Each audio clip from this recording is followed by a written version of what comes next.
না বলি আমি দেখেন এরকম ঘটে আমার ছেলেকে বললাম বাড়িতে আসতে পারি যাতে পাকেটে আসবি 1 সেকেন্ডে আমাদের পাকেটে এসেছি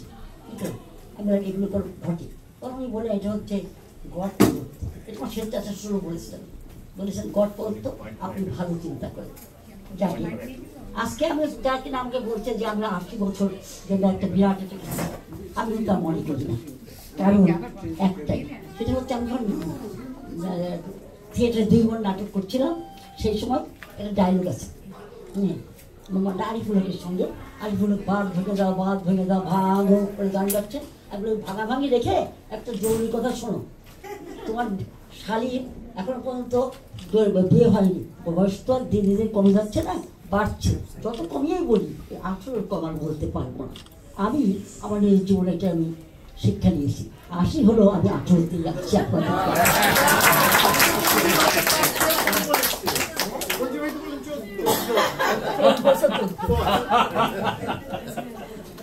না কথা